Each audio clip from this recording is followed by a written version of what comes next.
Hi everybody. I have a good book today and it's called The Tiny Seed.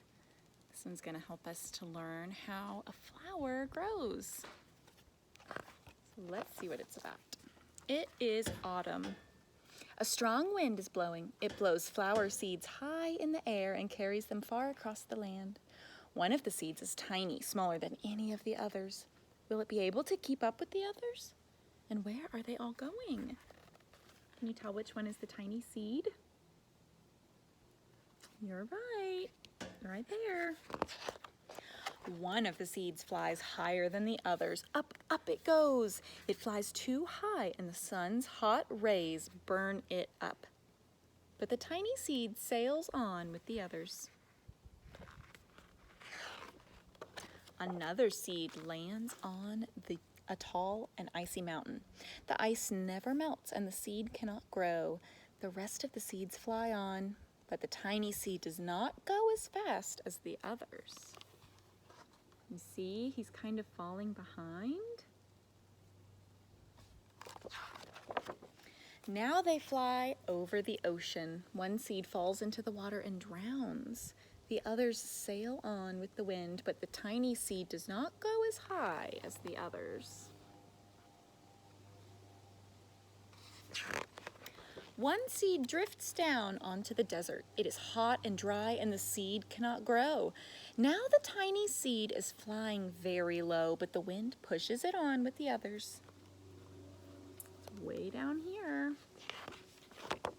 Finally, the wind stops and the seeds fall gently down on the ground. A bird comes by and eats one seed. The tiny seed is not eaten.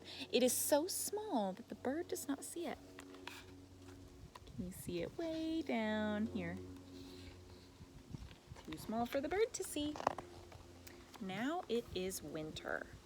After their long trip, the seeds settle down. They look just as if they are going to sleep in the earth. Snow falls and covers them like a soft white blanket. A hungry mouse that also lives in the ground eats a seed for his lunch, but the tiny seed lies very still and the mouse does not see it. Now it is spring.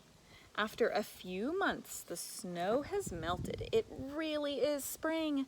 Birds fly by, the sun shines, rain falls. The seeds grow so round and full, they start to burst open a little. Now they are not seeds anymore, they are plants. First, they send roots down into the earth. Then their little stems and leaves begin to grow up toward the sun and air.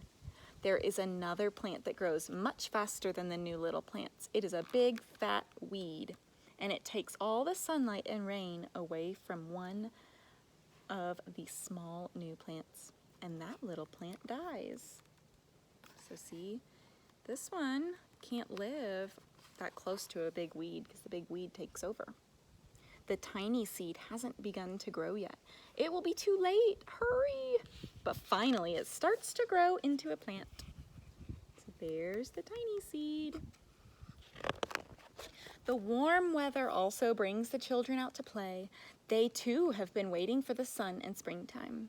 One child doesn't see the plants as he runs along and, oh, he breaks one. Now it cannot grow anymore. Look, he's stepping on it. He's probably just running in his backyard. The tiny plant that grew from the tiny seed is growing fast, but its neighbor grows even faster. Before the tiny plant has 3 leaves, the other plant has 6. And look, a bud and now even a flower. But what is happening? First there are footsteps, then a shadow looms over them, then a hand reaches down and breaks off the flower.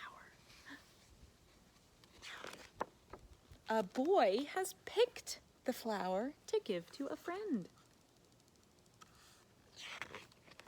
It is summer. Now the tiny plant from the tiny seed is all alone. It grows on and on. It doesn't stop. The sun shines on it and the rain waters it. It has many leaves. It grows taller and taller. It is taller than the people It is taller than the trees. It is taller than the houses, and now a flower has grown on it. People come from far and near to look at this flower. It is the tallest flower they have ever seen. It is a giant flower. Do you see how much bigger it is than everything else down below? Do flowers like that really exist? No, I've never seen a flower that big. That's just silly. All summer long, the birds and bees and butterflies come visiting. They have never seen such a big and beautiful flower.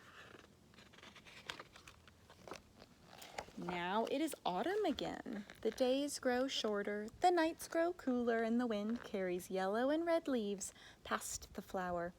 Some petals drop from the giant flower, and they sail along with the bright leaves over the land and down to the ground. The wind blows harder. The flower has lost almost all of its petals. It sways and bends away from the wind, but the wind grows stronger and shakes the flower. Once more, the wind shakes the flower, and this time the flower's seed pod opens. Out come many tiny seeds that quickly sail far away on the wind. And that's the end. Because guess what? We could just start the story right back over with the strong wind blowing and the seeds floating. So that's called a cycle. So they start off as tiny seeds and they grow into big flowers, and then the flowers drop a seed, then they blow in the wind, and they grow into big flowers, and it happens over and over and over again. And that's how we get beautiful flowers. All right, I hope you enjoyed the tiny seed, and I'll be back another time for another story. Bye, everybody.